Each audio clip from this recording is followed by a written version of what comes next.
Subscribe to StoryLab for more stories. Now, let's begin this one. Chapter 1. The Foundation. Byron Hardin stood in the empty gallery, adjusting the lighting on his latest architectural model, a sustainable housing complex for low-income families. The miniature buildings cast long shadows across the white table, each detail meticulously crafted over 6 months of careful work. At 42, Byron had built his reputation on precision, patience, and an almost obsessive attention to detail. These same qualities had once made him a devoted father and husband. The gallery owner, Lawrence McGraw, circled the display with genuine admiration. "Byron, this is exceptional. The Green Horizon Foundation will fund this, no question. You're looking at a $2 million project." Byron allowed himself a rare smile. After 3 years of rebuilding his life from rubble, this project represented more than professional success. It was proof that destruction wasn't permanent. He learned that lesson the hard way. "Thank you, Lawrence. I appreciate you taking a chance on me when most people wouldn't." Lawrence waved dismissively. "Your work speaks for itself. That ugliness 3 years ago, anyone with half a brain could see it was nonsense. Speaking of which, I heard your appeal got approved. Judge Ramirez is reviewing the case." Byron's expression hardened slightly. "Next month, my attorney, Christoph Edwards, finally got the evidence admitted. It's taken 3 years to get someone to look at what actually happened instead of just the accusations." The conversation was interrupted by Byron's phone buzzing. An unknown number. He almost ignored it, but something made him answer. "Mr. Hardin? This is Katie Henson from Memorial Hospital. Your daughter Whitney is in the emergency room. She's asking for you." Byron's stomach dropped. Despite everything, Whitney was still his daughter. "I'm on my way." 20 minutes later, Byron pushed through the hospital doors, his mind racing. He hadn't seen Whitney Hardin in 3 years, not since the trial that had torn his life apart. The trial where his then 15-year-old daughter had testified, through carefully coached tears, that he had physically abused her for years. Where she claimed broken ribs, bruises, countless incidents of violence that never happened. The courtroom had been a theater of lies, orchestrated by his ex-wife, Tracy Hardin, and her attorney, a vicious piece of work named Dina Olson. Whitney had sobbed on the stand, describing injuries that hospital records never documented, witnesses that never existed, a reign of terror that was pure fiction. Byron had lost everything. Custody, of course. He'd been deemed unfit to even have supervised visits. His architectural firm, Crawford and Hardin, dissolved when his partner Gary Crawford couldn't handle the publicity. His reputation shredded. Friends vanished. Even his brother Rene Mercado had initially kept his distance, believing where there was smoke, there must be fire. Only one person had stood by him, his former college roommate, Marco Ramsey, a private investigator who'd insisted from day one that the story didn't add up. Marco had worked the case for free, digging through records, finding inconsistencies. It was Marco who discovered the deleted text messages, the coaching sessions, the financial motives. But by then, Byron had already been convicted in the court of public opinion.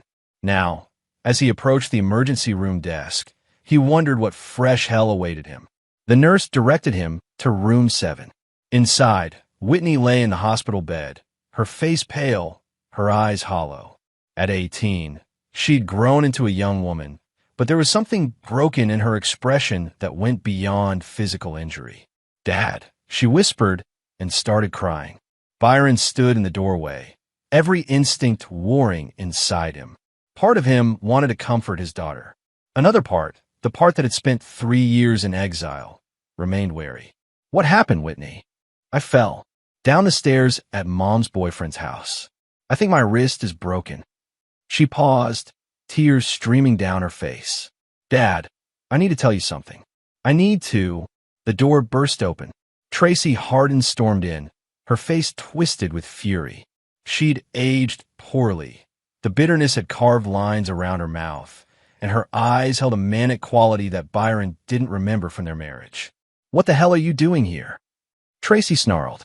"You have no right." "The hospital called me," Byron said calmly. "I'm still her father, Tracy. You're nothing to her. You're nothing to us." Tracy grabbed Whitney's hand possessively. Come on, baby. We're leaving. You don't need to talk to him. But Whitney pulled away. Mom, stop. Whitney, we talked about this. He's dangerous. Mom, stop. The shout echoed in the small room. A nurse poked her head in, concerned, but Whitney waved her away. I can't do this anymore, Whitney said, her voice breaking. I can't keep lying. Tracy's face went white. You're confused. You hit your head. I didn't hit my head, Mom. I just fell. And I'm tired. I'm so tired of all of it. Whitney looked at Byron, tears streaming down her face. Dad, I need to tell you the truth. Byron's heart hammered. This was the moment Marco had predicted might come eventually. The moment when the weight of lies became too heavy to carry. Whitney, don't. Tracy hissed, her voice venomous. You know what happens if you... What happens? Byron interrupted, his voice sharp. What exactly happens, Tracy? Tracy's mouth opened and closed. For the first time in years, Byron saw fear in her eyes. Before Whitney could speak, a man appeared in the doorway. Mid-50s, expensive suit, cold eyes. Vincent Hancock. Byron recognized him from Marco's investigation. Tracy's boyfriend for the past 2 years, a real estate developer with a reputation for cutting corners and crushing competitors. Everything okay here? Vincent asked, but his tone suggested it wasn't a question. We're leaving, Tracy said quickly. Whitney needs rest. Actually, the nurse interjected, returning with a clipboard. We're admitting her overnight for observation.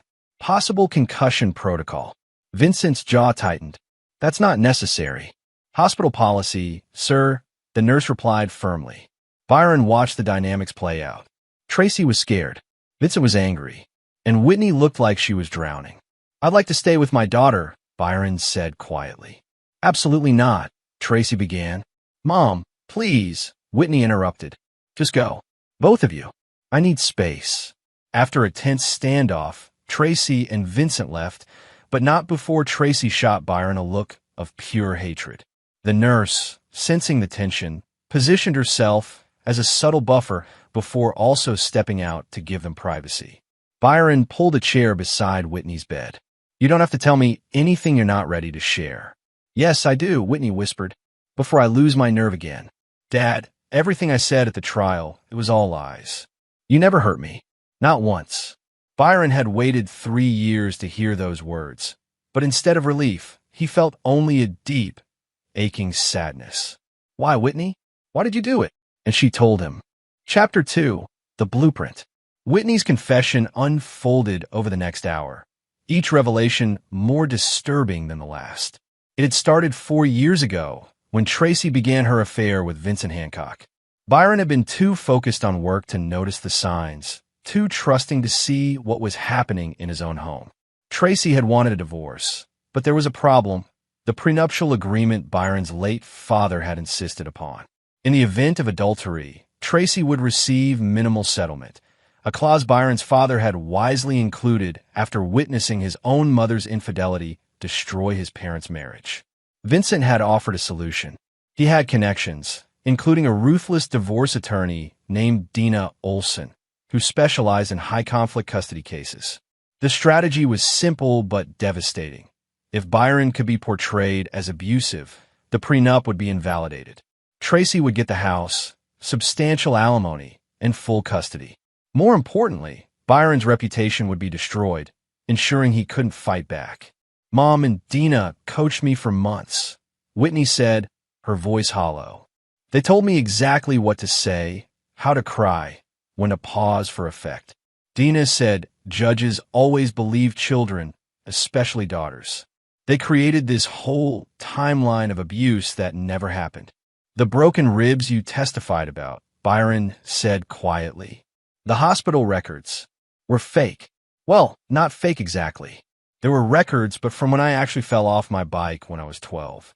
Dina manipulated them somehow. Changed dates, created confusion. And no one really checked because... She trailed off. Because everyone wanted to believe the worst about me, Byron finished. Whitney nodded miserably.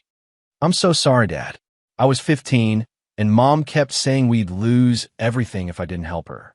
She said you'd be fine, that you'd rebuild. She made it sound like it was just business, like it wasn't destroying your life. Byron studied his daughter's face, seeing the guilt and shame etched there. What changed? Why now? Whitney's expression darkened. Vincent. At first, he was nice to me. Bought me things, was friendly.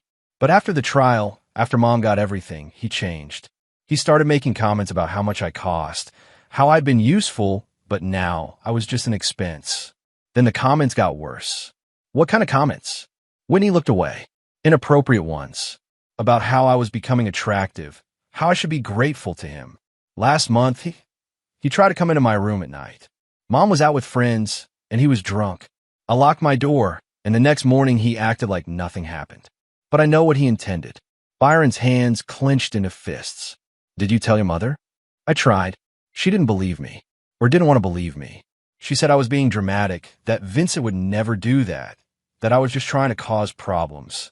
Whitney's voice broke. That's when I realized she doesn't actually care about me. She never did. I was just a tool, a weapon to use against you. Byron took a deep breath, forcing down the rage. The fall today, was it really an accident? Whitney hesitated. I was running away from Vincent. He'd been drinking again. Mom wasn't home. He cornered me upstairs, and I pushed past him. That's when I fell down the stairs. He drove me to the hospital and left immediately. Didn't even stay to make sure I was okay. We need to document this, Byron said. We need to. Dad, no. Whitney interrupted. You don't understand. If I recant my testimony, Dina said I could be charged with perjury. I could go to jail. And Mom and Vincent, they have recordings. Recordings? Of Dina coaching me.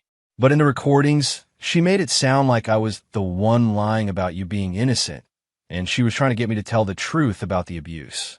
She set it up as insurance. If I ever tried to take it back, she'd use those recordings to make it look like you, or if someone was pressuring me to lie now, that the original testimony was true. Byron's mind raced. This was more sophisticated than he'd imagined. Dina Olson had created a perfect trap. Damned if Whitney recanted, damned if she didn't. There's more, Whitney said quietly. Vincent is in financial trouble. Bad trouble. He owes money to some dangerous people. I've heard him on the phone, talking about needing a big score. And he keeps mentioning your name. My name? Why? I don't know exactly. But I've heard him say something about Hardin's project and taking what should have been mine. Dad, I think he's planning something. Byron's blood ran cold. The Green Horizon Foundation project. $2 million in funding. His first major commission in 3 years. Vincent Hancock was a real estate developer who'd been investigated multiple times for fraud, but never convicted. Could he be planning to sabotage or steal Byron's project? His phone buzzed. Marco Ramsey. I need to take this, Byron said, stepping into the hallway. Byron, we have a problem, Marco said without preamble. I've been monitoring Tracy and Vincent like you asked. Vincent just met with someone very interesting, Andre Medina, a city planning commissioner. The same commissioner who'll be voting on your Green Horizon project permits. What were they discussing? I couldn't get close enough to hear, but money changed hands. A lot of it. And Byron, Andre Medina, is Dina Olson's cousin. The pieces clicked together. This wasn't just about the past anymore. Vincent and Tracy were actively working to destroy Byron's future, using the same network that had destroyed his past. There's more, Marco continued. I found something else while digging through old records. The hospital where Whitney supposedly had all those injuries treated, the administrator who authenticated those records was Eddie Vaughn. He was fired 6 months after your trial for falsifying medical documents in an insurance fraud case. Byron, this goes deeper than we thought. Byron's architect's mind was already working, building a structure of revenge as carefully planned as any building he designed. But unlike his buildings, this structure would be designed to collapse, taking his enemies down with it. Marco, I need you to do something for me. Actually, several things. As Byron outlined his plan, he felt a cold clarity settle over him. For 3 years, he'd been reactive, defensive, trying to prove his innocence. That was over. Now, he was going to be proactive. He was going to be the architect of their destruction, and he was going to build it so carefully that they wouldn't see it coming until it was too late. When he returned to Whitney's room, he found her sleeping fitfully. He sat beside her bed, watching her face, still his daughter, despite everything. She'd been manipulated, used, and now abused by the very people who'd claimed to protect her. His phone buzzed again. A text from an unknown number. Stay away from Whitney. This is your only warning. VH. Byron smiled coldly and deleted the message. Vincent Hancock had just made a critical mistake. He'd revealed that he was watching, that he was worried, that Byron was a threat. Good. He should be worried, because Byron Hardin was about to show him what happens when you destroy an architect's life. You give him nothing to lose, all the time in the world, and a burning desire to build something new, even if that something is revenge. Chapter 3. The Cornerstone. The next morning, Byron sat in Christoph Edwards' downtown office, watching his attorney review the recording Whitney had made on her phone the previous night. Before falling asleep, she'd shakily documented her confession, along with everything she knew about Vincent, Tracy, and Dina's schemes. Christoph, a sharp-eyed man in his 50s with silver hair and an impeccable reputation, listened to the entire recording twice before speaking. "This is explosive," he said finally, "but also complicated. Whitney's admission of perjury, the coaching allegations, Vincent's threats, it's all here.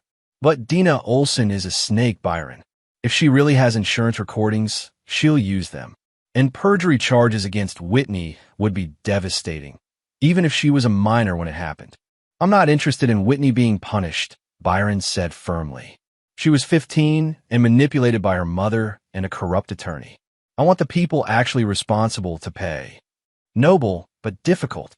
We need concrete evidence of Dina's coaching that predates the trial, proof of the falsified medical records, documentation of Vincent's threats." "What if we had all of that?" Byron interrupted. Christoph raised an eyebrow.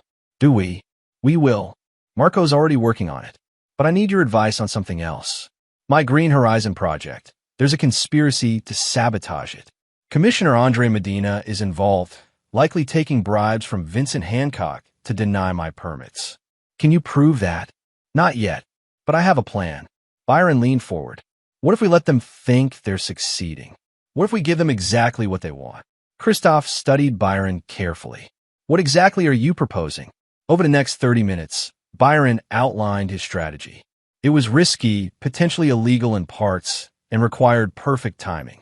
But Christoph, who'd seen too many innocent people destroyed by corrupt systems, found himself nodding along. "You've changed," Christoph observed. 3 years ago, you wanted to prove your innocence through proper channels. Now you're talking about setting elaborate traps. 3 years ago, I believed the system worked, Byron replied. Then the system destroyed me while protecting the people who lied. I still believe in justice. Christoph, I've just learned that sometimes you have to build it yourself. And if this blows up in your face... Byron's expression hardened. Then I'll have nothing less than I have now. They already took everything. What else can they take? Christoph sighed. All right, I'll help where I can, within legal boundaries. But Byron, be careful. Revenge is a dangerous foundation to build on. It tends to collapse unexpectedly. I'm not building on revenge, Byron corrected. I'm building on truth.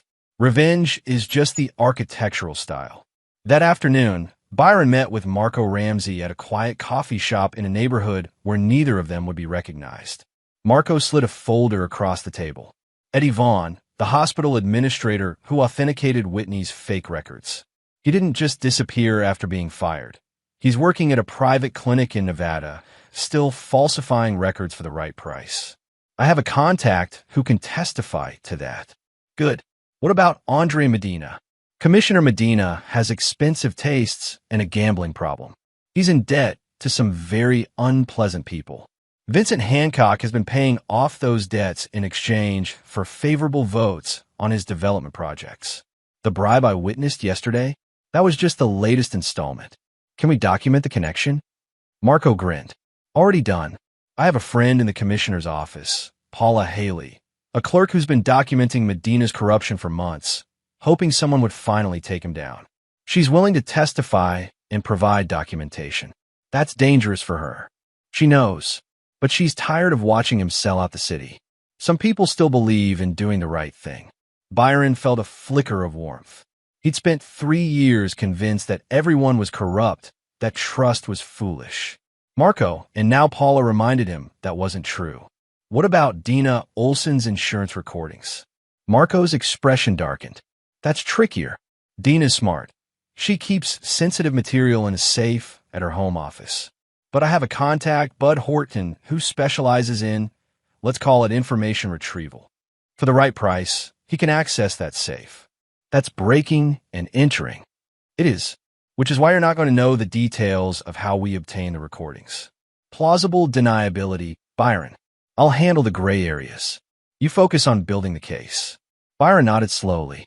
He wasn't naive. He knew Marco was offering to cross lines that Byron couldn't cross himself, at least not publicly.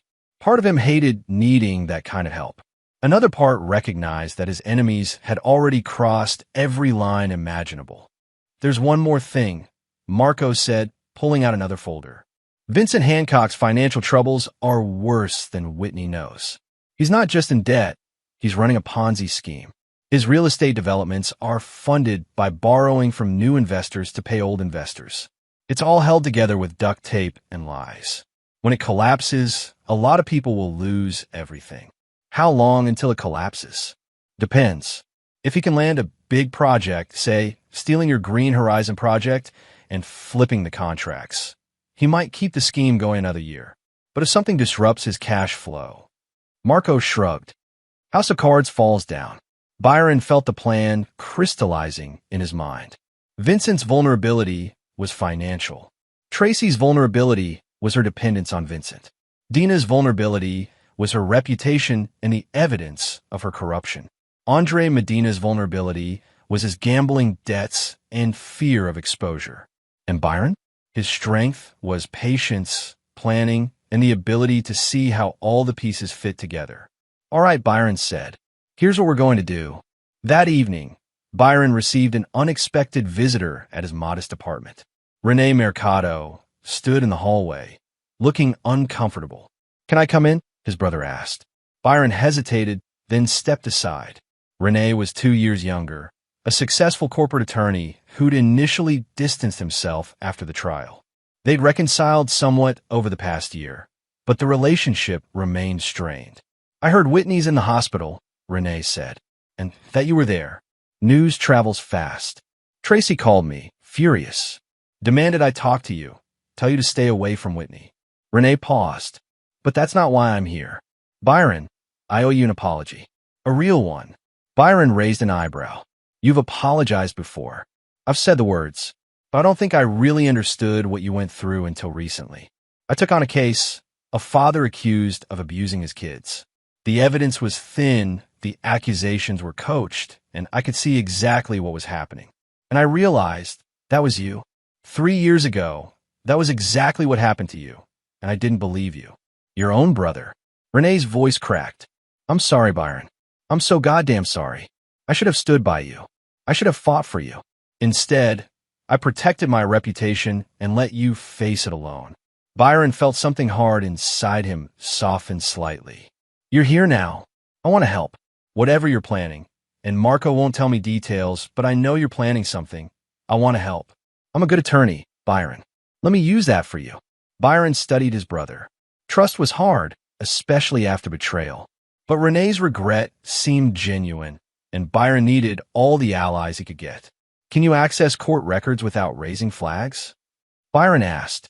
Depends on the records, but probably. Why? I need everything on Dina Olson's past cases. Settlements, accusations, complaints to the Bar Association. Everything. If she's done this to me, she's done it to others. Renee nodded slowly. You're building a pattern. I'm building a case. A real one. And when I'm done, Dina Olson, Vincent Hancock, and everyone who helped them destroy my life is going to face consequences. What about Tracy? Byron's expression hardened. She's Whitney's mother. But she's also the person who coached our daughter to lie, who destroyed our family for money. She'll face consequences too. Just different ones. Renee was quiet for a moment. You've changed, Byron. You used to believe in second chances, in forgiveness. I still believe in second chances, Byron replied. For people who deserve them. For people like Whitney, who were manipulated and are trying to make it right. But Tracy, Vincent, Dina, they didn't make a mistake. They executed a plan to destroy me. That's not something you forgive. That's something you answer. As Renee left, promising to start pulling records immediately, Byron stood at his apartment window, looking out over the city. Somewhere out there, his enemies were comfortable, confident, believing they'd gotten away with it. They were wrong. The foundation of Byron's revenge was laid. Now, it was time to start building. Chapter 4. The Framework. 2 weeks later, Byron walked into the City Planning Commission meeting with Lawrence McGraw at his side. The gallery owner had become more than a business associate. He was a genuine friend who'd vouch for Byron when few others would. Nervous? Lawrence whispered. No, Byron replied, and it was true. He felt calm, focused, like a chess player who'd seen 20 moves ahead. The Green Horizon Project presentation went flawlessly. Byron's design for sustainable low-income housing was innovative, cost-effective, and exactly what the city needed. The foundation representatives were clearly impressed, nodding along as Byron explained the environmental features, the community spaces, the integration with public transportation. Then came the commission vote. Andre Medina cleared his throat, his expression carefully neutral. While I appreciate Mr. Hardin's innovative design, I have concerns about the structural integrity and whether this project truly serves the city's interests. It was a transparent stalling tactic. 2 other commissioners, clearly influenced by Medina, echoed his concerns. The vote was delayed pending further review. Byron maintained his composure, even as Lawrence fumed beside him. This was expected. This was part of the plan. As they left the building, Byron spotted Vincent Hancock in the lobby, talking on his phone. Their eyes met. Vincent smirked, a look of smug satisfaction that made Byron's blood boil. But Byron simply nodded politely and walked past. That son of a bitch, Lawrence muttered. Everyone knows Medina's corrupt, but no one can prove it. Yet, Byron said quietly. That evening, Byron met with Marco at the private investigator's office. Bud Horton, Marco's information retrieval specialist, was already there, a lean man in his 60s with careful eyes and methodical movements. I have what you need, Bud said without preamble, placing a small hard drive on the desk. Dina Olson's safe contained exactly what you thought it would. Recordings of her coaching multiple clients to fabricate abuse allegations. Insurance policies, she called them. She's been running this scam for nearly a decade. Byron felt vindicated, but also sickened. How many families had Dina destroyed? How many innocent people had she helped railroad? There's more, Bud continued. Financial records showing payments from Vincent Hancock to Dina Olson, dated 2 months before your trial. $50,000, listed as consultation fees. There are also records of payments to Eddie Vaughn, the hospital administrator. That proves conspiracy, Marco said, his eyes lighting up. It proves she's a criminal, Byron corrected. But we need to be careful about how we use this. If Dina suspects we have these recordings, she'll destroy evidence and disappear. So what's the play? Bud asked. Byron pulled out his phone and made a call. Whitney, it's Dad. Are you somewhere private? Over the past 2 weeks, Byron had been carefully rebuilding his relationship with his daughter. They met several times, always in public places, gradually working through the trauma of the past 3 years. Whitney was seeing a therapist, one that Byron was paying for, without Tracy's knowledge, and was slowly finding her courage. I'm in my room, Whitney said. Mom and Vincent are downstairs arguing. It's been happening a lot lately. About what? Money. Vincent's angry about something to do with a business deal. He keeps saying he was supposed to have the Green Horizon contracts by now, that Medina better come through or there'll be problems. Byron smiled coldly. Whitney, I need you to do something for me. Something that might be difficult. Anything, Dad. I want to help make this right. I need you to start recording conversations.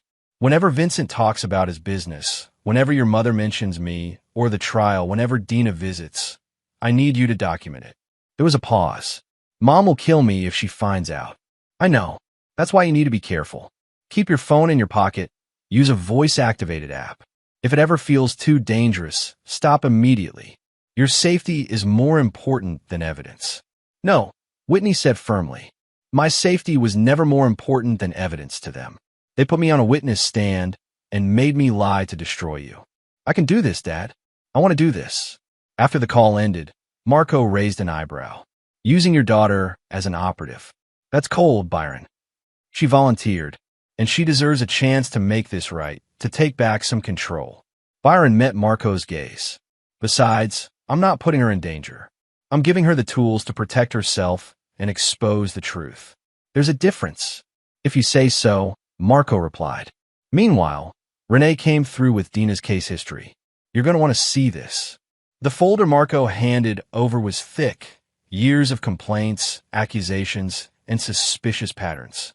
Dina Olson had represented dozens of clients in custody disputes, and in nearly 70% of cases, allegations of abuse against fathers had mysteriously emerged during proceedings. Multiple complaints had been filed with the Bar Association, but Dina had always managed to deflect or settle quietly. But one case stood out. 5 years ago, a man named Howard Peck had lost custody of his 2 sons based on his ex-wife's allegations of abuse. Howard had maintained his innocence, but just like Byron, he'd been destroyed. Unlike Byron, Howard hadn't survived the aftermath. He committed suicide 18 months after the trial. Byron felt sick reading the file. Howard's brother had tried to pursue wrongful death claims against Dina, but the case had been dismissed. The brother, Arthur Peck, was listed as still living in the city. I want to talk to him, Byron said. To Arthur Peck? Why? Because if we're building a case against Dina, Howard Peck's story deserves to be part of it. And because Arthur might have information we can use. Marco nodded. I'll set it up. 3 days later, Byron sat across from Arthur Peck in a quiet diner.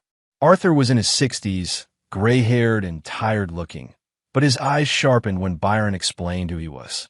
You're the architect. I remember your case. Everyone said you were guilty. Everyone was wrong, Byron replied. Just like they were wrong about your brother. Arthur's hands tightened around his coffee cup. Howard was the gentlest man I ever knew. He loved those boys more than anything. When his wife accused him of hurting them, I knew it was a lie. But no one would listen. Dina Olson created this narrative, and the judge believed every word. Do you know why his wife made the accusations? Money and revenge. Howard had been successful in business, and his wife, Mildred, wanted everything in the divorce. She met Dina through a friend, and Dina saw an opportunity. The abuse allegations gave Mildred leverage. Howard lost custody, lost his business reputation, lost everything. He couldn't take it. 6 months after his last appeal was denied, Arthur's voice broke. I'm sorry, Byron said quietly. Arthur, I'm building a case against Dina Olson. A real case, with evidence of her pattern of coaching clients to fabricate abuse allegations. I can't bring Howard back, but I can make sure Dina faces consequences for what she did to him and to others. Arthur looked up sharply. You have evidence? Yes, and I'm gathering more. But I need to ask, do you have any documentation from Howard's case? Anything that might show Dina's involvement in creating the allegations? I have everything. Howard's journals, his legal notes, recordings of conversations with his wife where she slipped up and referenced things Dina had told her to say. I've kept it all, hoping someday someone would listen. Arthur's eyes filled with tears. Can you really do this? Can you actually make her pay? I'm going to try. But Arthur, this needs to stay quiet. If Dina finds out what I'm planning, she'll destroy evidence and run. Can you trust me to handle this?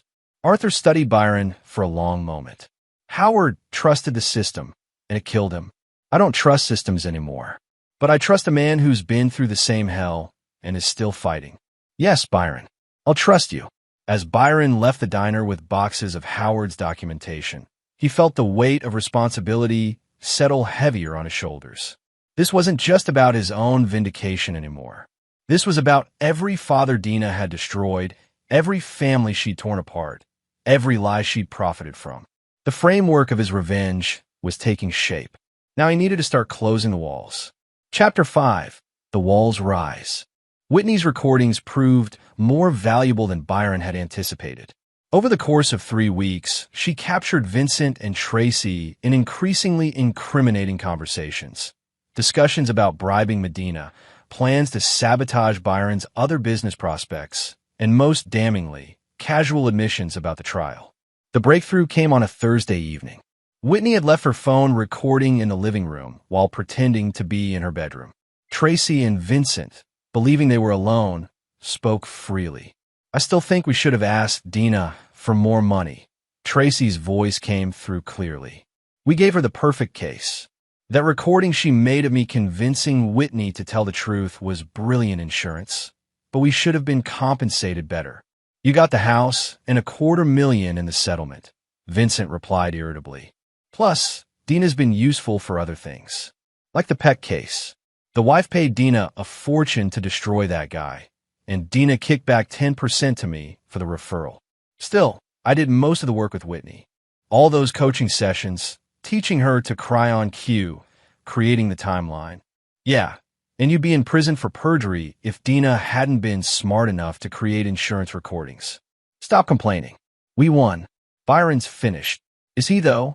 He's got that new project and... Not for long. Medina owes me.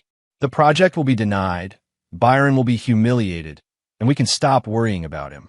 When Byron heard the recording, he sat in silence for a full minute. Then he called Marco. We have them, Byron said simply. Tracy admitting to coaching Whitney, Vincent confessing to the pet case referral, both of them discussing bribing Medina. It's all here. Jesus, Marco breathed. Byron, this is enough. We can go to the police right now. Not yet. We need everything airtight. If we move too soon, they'll claim the recordings are fabricated or inadmissible. We need corroborating evidence. From who? From Dina herself. We need to get her on record. Marco was quiet. That's dangerous. If Dina suspects anything, she won't, because I'm going to give her exactly what she wants. The plan Byron outlined was audacious. He would approach Dina Olson directly, under the pretense of a desperate father willing to do anything, including admit fault, to see his daughter. He'd wear a wire, get Dina to brag about her methods, maybe even get her to slip up about the insurance recordings or other cases. That's insane, Marco said flatly. Dina's too smart. She'll see through it. Not if I play it right. Not if I seem broken enough, desperate enough. I'll appeal to her ego. Let her think she's won so completely that there's no risk in talking. And if she doesn't take the bait, then we use what we have and build the case without her confession. But if she does talk, Byron smiled coldly. We'll have everything we need.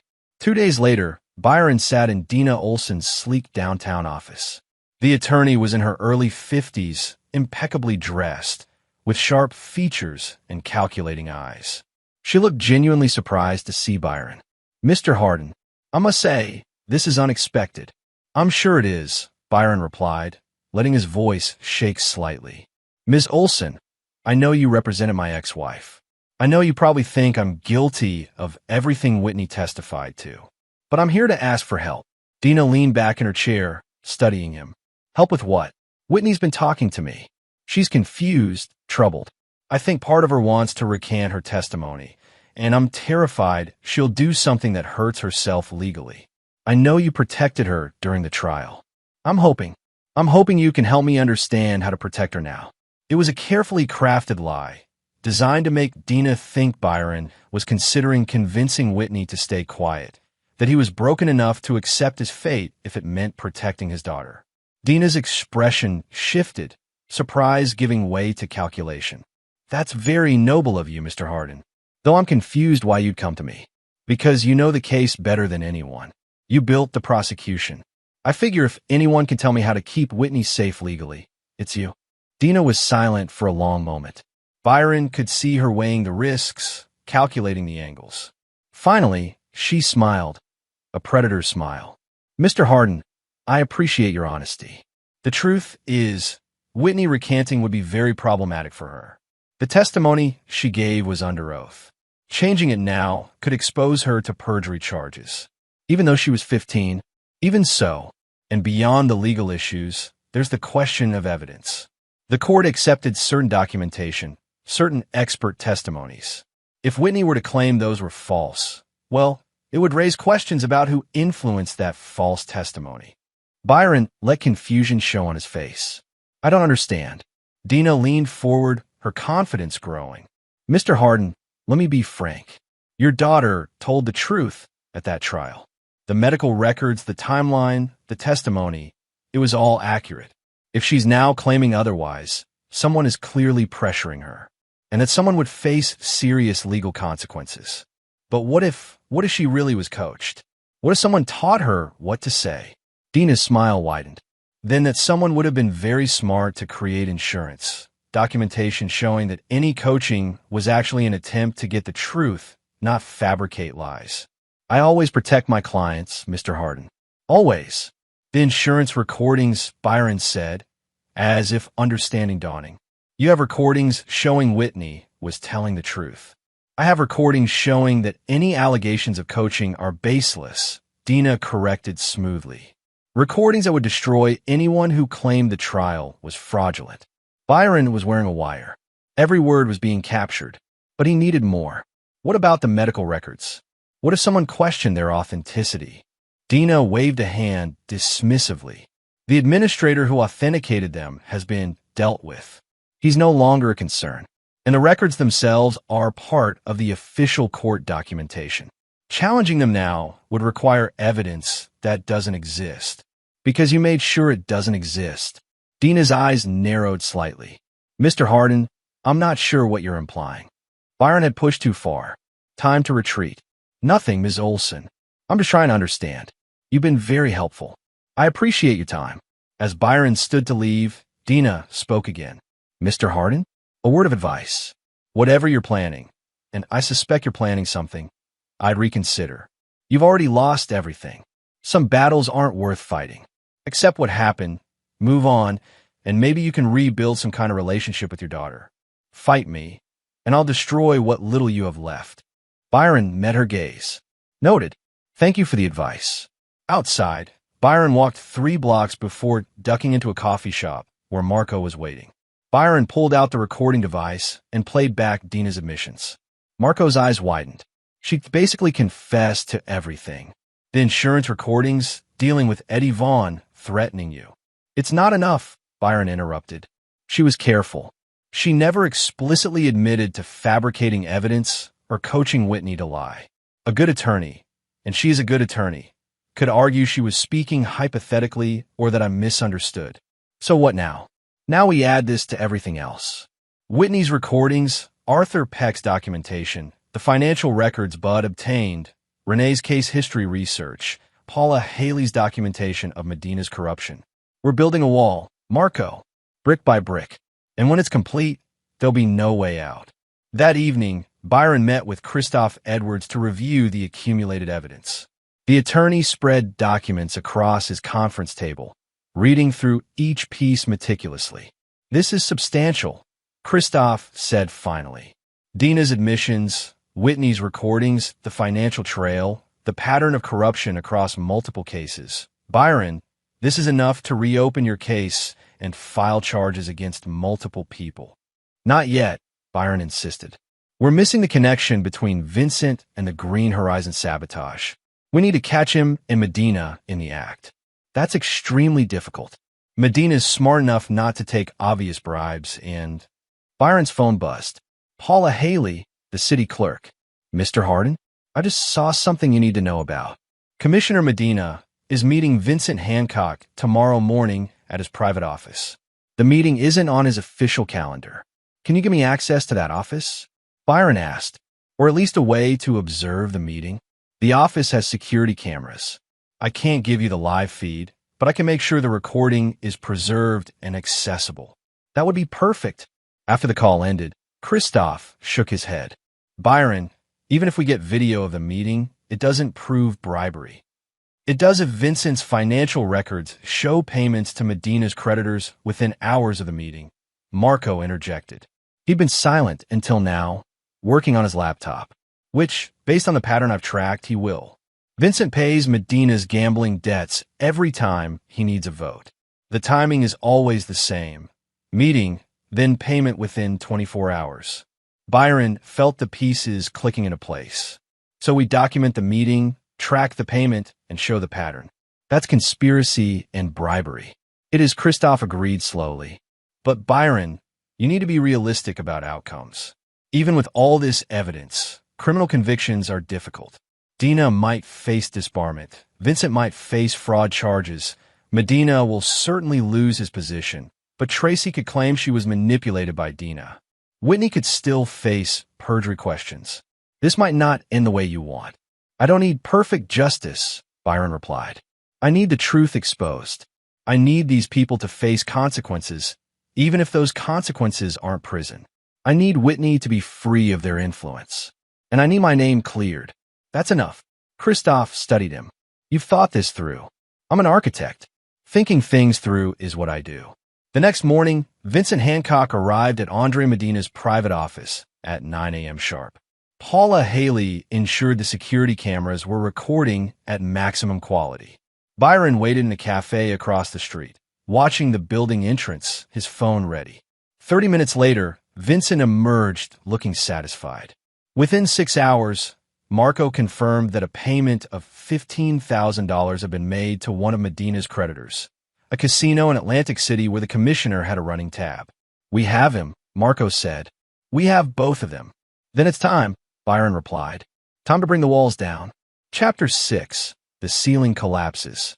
The takedown was orchestrated with the precision of a military operation. Byron, Marco, Christoph, and Renee worked through the night, preparing documentation from multiple agencies: the police, the Bar Association, the City Ethics Board, and the media. But Byron had one more move to make first. At 7 a.m., he called Tracy. What do you want? She snapped. I want to see Whitney. One last time before everything changes. We've been through this. You're not.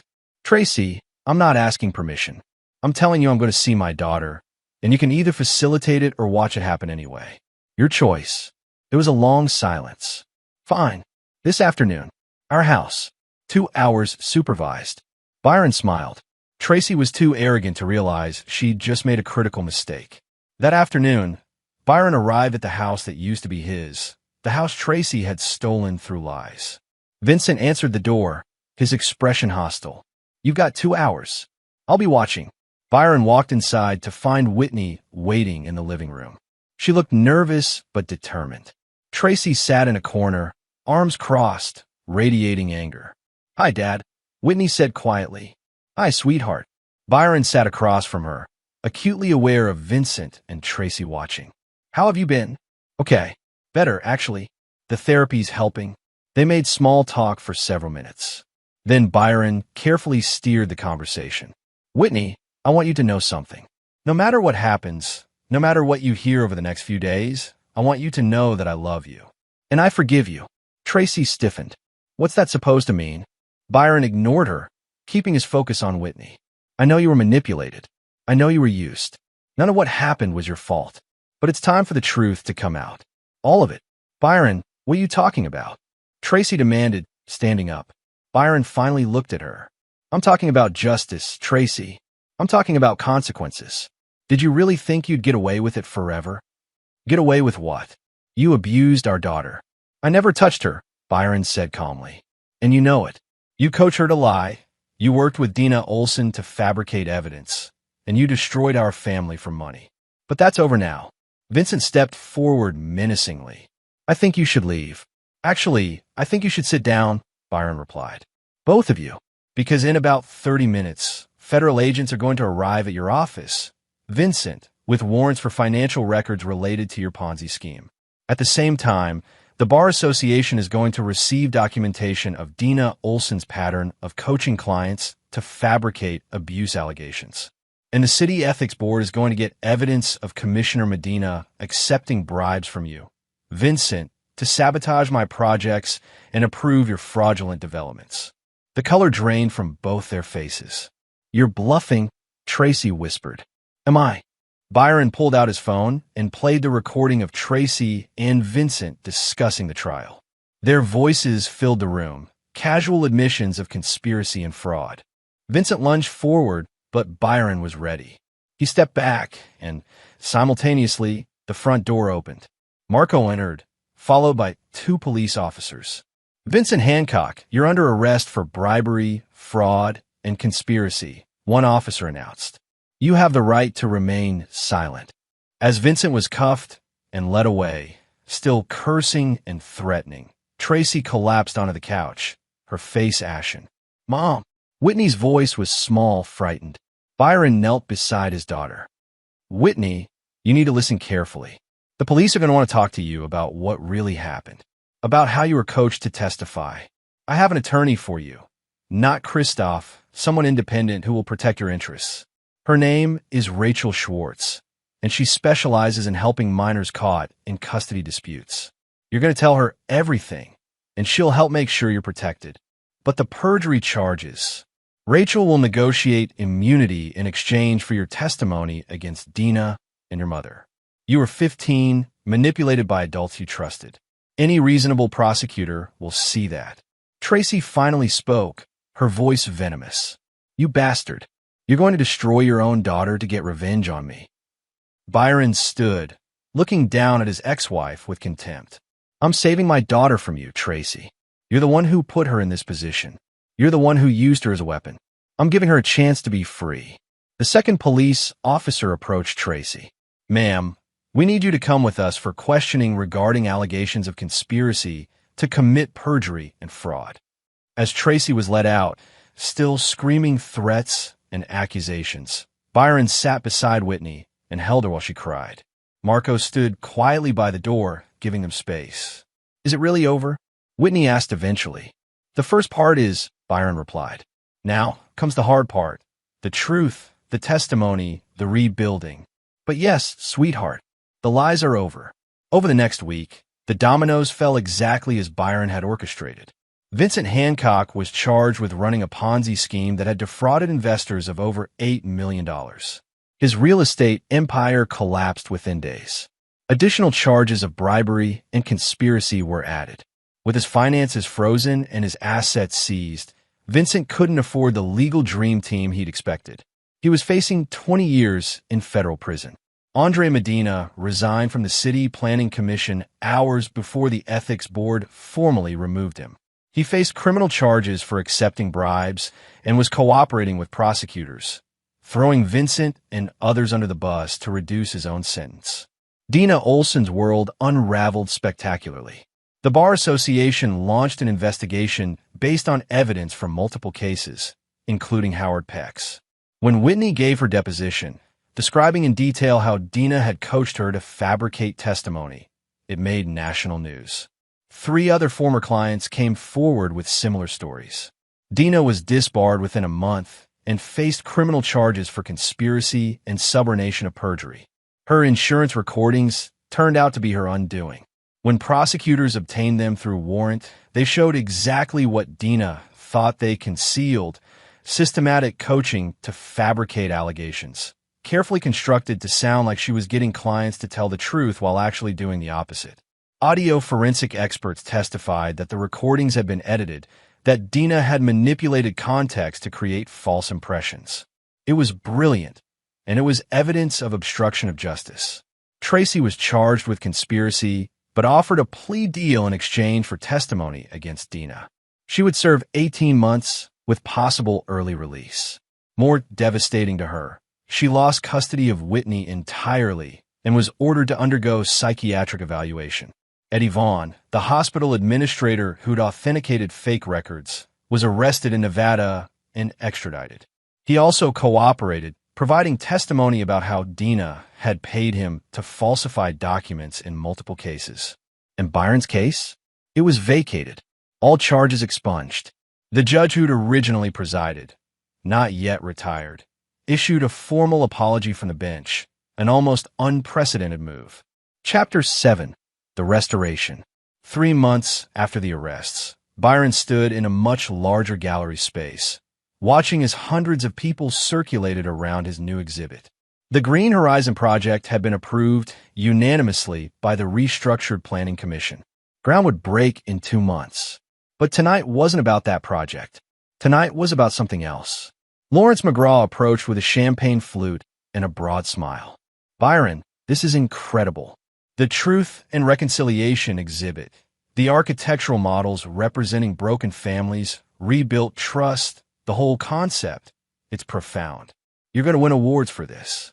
Byron accepted the compliment, but felt the weight of what the exhibit represented. Each model told a story: Howard Peck's destroyed family, reconstructed with one missing piece, a reminder of what could never be restored. Other families Dina had destroyed, some now finding justice through the evidence Byron had helped uncover. And at the center, a model of Byron's own family, fractured, but with careful attention paid to the foundation that remained. Whitney appeared at his side, looking more peaceful than she had in years.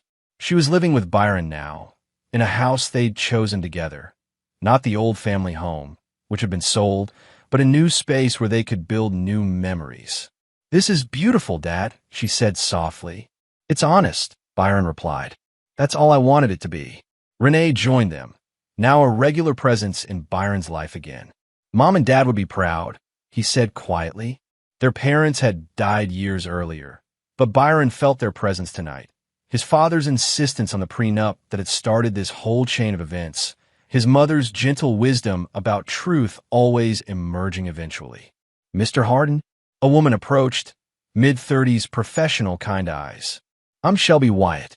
I'm a documentary filmmaker, and I've been following your story. I like to talk about doing a film about what happened to you, and to others like Howard Peck." Byron hesitated. His first instinct was to refuse, to keep his privacy. But then he thought about Arthur Peck, who'd waited years for someone to listen. About the 3 other families who'd come forward after Whitney's deposition became public. About all the fathers still fighting false allegations, drowning in a system that assumed guilt. "All right," he said. "Let's talk." The next day, Byron sat in Christoph Edwards' office for what he hoped was the last legal meeting for a while. "The civil suits are all settled," Christoph reported. Dina's insurance company paid out significantly. They didn't want to fight given the criminal convictions. That money will be distributed among the victims. You, Arthur Peck as Howard's representative, and the 3 other families will each receive substantial compensation. "I'm donating my portion to a foundation," Byron said, "to help fathers fighting false allegations in custody cases." Arthur had the same idea. Christoph smiled. "I thought you might. I've already had the paperwork drawn up. The Hardin Peck Foundation for Family Truth. It has a nice ring to it. What about Tracy's appeal?" "Denied. She'll serve her full 18 months. After that, she'll be on probation and have no custody or visitation rights with Whitney until Whitney is 18 and can make her own decisions." Byron nodded. He felt no satisfaction in Tracy's imprisonment, only sadness for how completely she destroyed herself. She called him twice from prison, both times to scream accusations and threats. He'd stopped accepting her calls. "And Vincent, trial's in 3 months, but he's looking at 15 to 20 years. His attorneys are trying to negotiate a plea, but the prosecution isn't interested. They want to make an example." Byron stood to leave, then paused. "Christoph, thank you. For believing me when most people didn't. For fighting for me even when it seemed hopeless." "That's what I do," Christoph replied. "Though I'll admit, what you orchestrated, the investigation, the evidence gathering, the careful timing of revelations, that was beyond anything I've seen. You didn't just prove your innocence, Byron. You dismantled an entire conspiracy." "I'm an architect," Byron said with a slight smile. "I know how to deconstruct things as well as build them." Chapter 8. The New Design. 6 months later, Byron stood at the construction site of the Green Horizon project, watching as the foundation was poured. Whitney stood beside him, camera in hand. She developed an interest in photography and was documenting the construction process for a school project. "Dad, can I ask you something?" Whitney said, lowering her camera. "Do you hate Mom?" Byron considered the question carefully. "I hate what she did. I hate the choices she made. But hate her as a person? No. She's still your mother. And I hope someday she finds a way to understand what she destroyed and why. But I'm not holding my breath. Do you think I should see her? After she gets out?" "That's your decision, sweetheart. When you're 18, you can make that choice. I won't try to influence you either way. But I will say this, don't see her out of guilt or obligation. Only see her if you genuinely want a relationship, and if she's genuinely changed. Otherwise, you're just setting yourself up for more hurt." Whitney nodded thoughtfully. "My therapist says the same thing. She also says I need to forgive myself for what I did." "Do you?" "I'm trying. Some days are harder than others." She looked at the construction site. "But being here, seeing you build something good after everything that happened, it helps. It shows that destruction isn't permanent. Byron put his arm around his daughter's shoulders. No, it's not. That evening, Byron had dinner with Marco and Renee at a restaurant that had become their regular meeting spot. Paula Haley, the city clerk who'd helped expose Medina's corruption, joined them. She and Marco had started dating, a development that amused Byron to no end. To Byron, Marco raised his glass. The man who turned revenge into an art form. I prefer to think of it as justice, Byron replied, but he was smiling. Justice, revenge, potato, potato, Marco grinned. Either way, you pulled it off. Vincent's in prison, Dina's disbarred and facing trial, Medina's blacklisted, and you've got your life back. Not bad for a guy who was supposedly finished 3 years ago. It wasn't just me, Byron said seriously. Marco, you did the investigation. Christoph handled the legal strategy. Renee pulled the case histories. Paula provided the evidence on Medina. Arthur Peck shared Howard's documentation. Whitney found the courage to tell the truth. It was a team effort. Led by you, Renee pointed out. You're the one who saw how all the pieces fit together. You're the one who orchestrated the timing of revelations to maximum effect. You're the one who turned their own weapons against them. Byron thought about that. It was true. He'd used their arrogance, their certainty that they'd gotten away with it, their own corrupt systems against them. He'd let them think they'd won, then systematically demolished every lie they'd built. I learned something through all this, Byron said quietly. I used to think architecture was about building things that last. But sometimes, the most important thing you can build is a case for truth. And sometimes, the most important thing you can demolish is a structure of lies. Paula raised her glass. I'll drink to that. Later that night, Byron sat in his home office, reviewing plans for his next project, a memorial park dedicated to families destroyed by false allegations and corrupt legal practices. It would be built on land donated by Arthur Peck and funded partially by the settlement money. His phone rang. An unknown number, but he answered anyway. Mr. Hardin? This is Bernadette Zhang. I'm a reporter with the New York Times. I'm doing a story on the Dina Olson case and its implications for custody law reform. Would you be willing to talk? Byron had done several interviews over the past months, always carefully, always focused on the broader issues rather than his personal vendetta. The documentary with Shelby Wyatt was in production. A book deal had been offered, though Byron hadn't decided whether to accept it. What specifically do you want to discuss? He asked. The systemic failures that allowed someone like Dina Olson to operate for so long. The assumption of guilt that fathers face in custody disputes. The need for reform in how abuse allegations are investigated and verified. Your case has brought national attention to these issues, and I think your perspective could drive real change. Real change. That's what Byron wanted now. Not just personal vindication, but systemic reform so fewer families would be destroyed the way his had been. All right, he said. Let's talk. As the interview progressed, Byron found himself articulating things he'd been thinking about for months. The need for neutral forensic interviews of children. Better training for judges on coach testimony. Penalties for attorneys who suborn perjury. Protection for minors caught in adult manipulations. You sound like someone preparing to testify before Congress, Bernadette observed. Would they have me? After the publicity this case has generated? Absolutely. Senator Patricia Torres has already indicated interest in custody law reform. I suspect you'll be hearing from her office soon. After the interview ended, Byron sat in silence, processing. He'd started this journey, seeking revenge, wanting the people who destroyed him to pay. But somewhere along the way, it had become about something bigger. About preventing the next Howard Peck from taking his own life.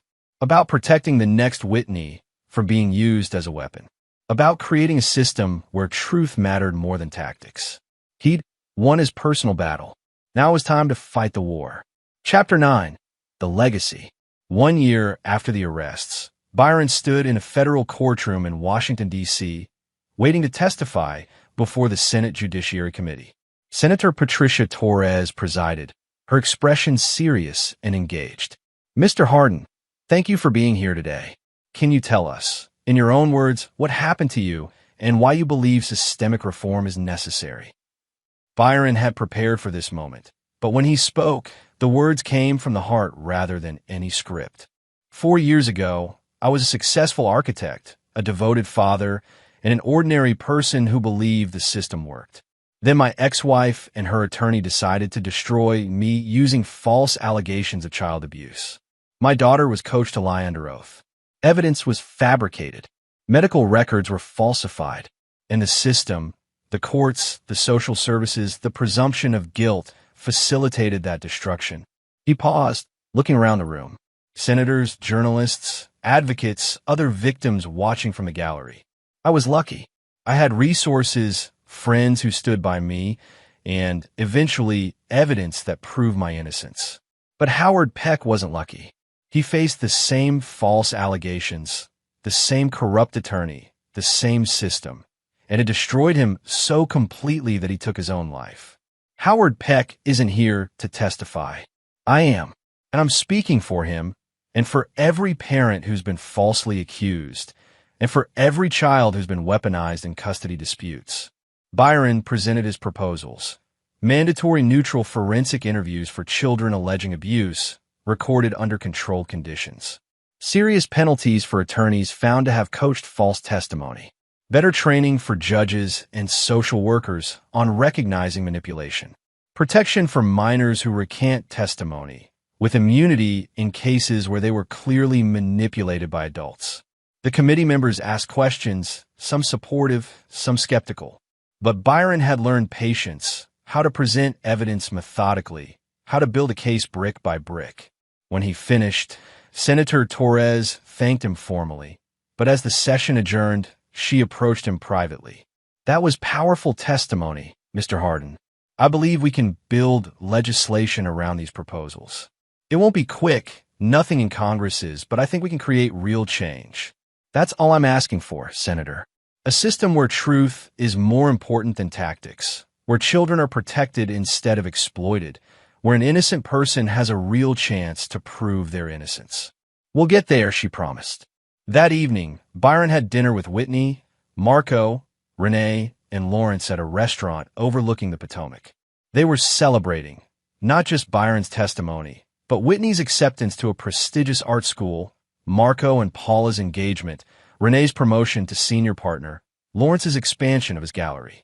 To new beginnings, Lawrence raised his glass. To earn victories, Marco added with a grin. Byron looked around the table at the people who'd stood by him, who'd helped him rebuild, who'd believed in truth when lies seemed insurmountable. He thought about Vincent Hancock, currently in one of the 17-year sentence, his empire destroyed. About Dina Olson, disbarred and awaiting trial on multiple felony counts. About Tracy, released from prison but broken, living alone, having lost everything she'd schemed to gain. About Andre Medina, blacklisted and unemployable, his political career permanently finished. He felt no joy in their suffering, only a deep satisfaction that justice had been served, that truth had prevailed, that consequences had finally caught up to people who'd believed themselves untouchable. Dad, Whitney said softly, what are you thinking about? About how far we've come, Byron replied. About how destruction isn't permanent, but neither is deception. About how the truth might take time, but it's always worth the wait. Very philosophical, Marco teased. I'm an architect. We think in terms of foundations, structures, long-term stability. What I learned is that truth is the strongest foundation you can build on. Lies might create impressive structures temporarily, but they always collapse eventually. And when they collapse, Renee added quietly, you want to make sure you're not underneath them. You want to be the one who triggered the demolition from a safe distance. Byron smiled. Exactly. Later, walking along the Potomac with Whitney, watching the lights reflect on the water, Byron felt something he hadn't felt in 4 years. Peace. Do you think this is really over? Whitney asked. The legal battles? Yes. The healing? That takes longer. But we're on the right path. I'm proud of you, Dad, for not giving up, for fighting back, for making them pay. But mostly, I'm proud of you for forgiving me. Byron stopped walking and turned to face his daughter. Whitney, you were a child manipulated by adults you trusted. There was never anything to forgive. But I am proud of you, for finding the courage to tell the truth, for testifying even though it was hard, for choosing integrity over comfort. That takes real strength. Whitney hugged him tightly. I love you, Dad. I love you too, sweetheart. As they continued walking, Byron thought about the journey that had brought them here. The destruction, the investigation, the careful construction of evidence, the timing of revelations, the systematic dismantling of his enemies' lies. It had been exhausting, dangerous, and, at times, morally ambiguous. He'd crossed lines, used people, orchestrated outcomes. But he'd also exposed the truth, created accountability, prevented future victims, and rebuilt his life. The Hard Peck Foundation was already helping 3 families fight false allegations. The documentary Shelby Wyatt had created was screening at film festivals, raising awareness. Senator Torres's legislation was moving through committee, and Byron's architectural work, both his buildings and his advocacy, was creating a legacy that meant something. 3 months later, Byron stood at the dedication ceremony for the Green Horizon housing complex. 200 units of sustainable, affordable housing designed to be beautiful as well as functional, to give low-income families dignity as well as shelter. Mayor Tompkins, newly elected after a reform campaign, cut the ribbon. This project represents the best of what we can be as a city. It's innovative, sustainable, and serves those who need it most. And it's designed by a man who knows something about rebuilding from nothing. Applause erupted. Byron looked out at the crowd and spotted familiar faces. Arthur Peck, smiling through tears. The 3 other families who'd found justice through the Dina Olson investigation. Paula, Haley, and Marco, hand in hand. Renee with his family. Lawrence, beaming with pride. Christoph Edwards, who'd fought so hard in the legal battles. Shelby Wyatt, filming for her documentary. And Whitney, front and center, camera in hand, documenting this moment of triumph. Their eyes met across the crowd, and Byron saw in his daughter's face what he needed to see. Pride, love, and the peace that comes from truth finally told. This was the victory Byron had fought for. Not just vindication, not just revenge, but this, a life rebuilt, a daughter restored, a legacy created, a future secured. The architect had done his work. The structure stood strong, built on a foundation of truth, engineered for justice, designed to last. And in the end, that was enough. Epilogue. 2 years later, Byron received a letter from the federal prison where Vincent Hancock was serving his sentence. He almost threw it away unopened, but curiosity won. Hardin, I know you won't believe this, but I'm writing to say you were right. About everything. I destroyed lives for money and ego, and I convinced myself it was just business. But spending every day in here, watching my empire turn to dust, knowing my own daughter won't speak to me, it puts things in perspective. I'm not asking for forgiveness. I don't deserve it. But I wanted you to know that what you did, exposing the truth, making us face consequences, it was right. Maybe the only right thing in this whole mess. Tracy visits sometimes. She's broken, barely functional. Keeps saying if she'd just let you go quietly, taken the prenup terms, we'd all be fine. She's right. Greed destroyed us all. I hope you and Whitney have found peace. God knows you earned it. Vincent Hancock. Byron read the letter twice, then filed it away. It wasn't the apology he'd wanted, but it was acknowledgement. Truth recognized, consequences accepted, lessons learned. That evening, he showed the letter to Whitney, now thriving in art school and flourishing in ways he'd never imagined. Do you think he means it? She asked. Probably. Prison has a way of forcing honesty. Byron paused. Does it matter? I guess not. We won. He lost. Whether he understands why doesn't change the outcome. Byron smiled at his daughter's wisdom. Exactly. As Whitney left to meet friends, Byron sat alone in his office, looking at architectural plans for his next project, a community center named after Howard Peck, funded by the foundation, designed to help families in crisis. He thought about the past 4 years. The destruction, the investigation, the revenge, the justice, the rebuilding. All of it had led here to a life that meant something, to work that mattered, to a daughter who was free. The phone rang. Senator Torres. Byron, The legislation passed. The Custody Truth and Reform Act is law. Mandatory forensic interviews, penalties for coach testimony, protections for manipulated minors. All of it. We did it. Byron closed his eyes, feeling the weight of years lifting. Thank you, Senator. Thank you. Your testimony, your story, Arthur Peck's case. That's what made the difference. You turned your tragedy into change. That's rare. After the call ended, Byron stood at his window, looking out over the city. Somewhere out there, a father was fighting false allegations. Somewhere, a child was being coached to lie. Somewhere, an attorney was planning the next conspiracy. But now, the system would be watching. Now, there were protections. Now, the truth had weapons that lies couldn't match. Byron Hardin had been destroyed by deception, had rebuilt through determination, and had created change through courage. The architect had built his masterpiece, not in steel and concrete, but in justice and truth. And it would stand long after he was gone, protecting families he'd never meet, preventing tragedies he'd never witness, creating a legacy that truly mattered. He'd asked for revenge and gotten justice instead. In the end, it was so much better. This is where our story comes to an end. Share your thoughts in the comments section. Thanks for your precious time. If you enjoyed this story, then please make sure you subscribe to this channel. That would help me a lot. Click on the video you see on the screen, and I will see you there.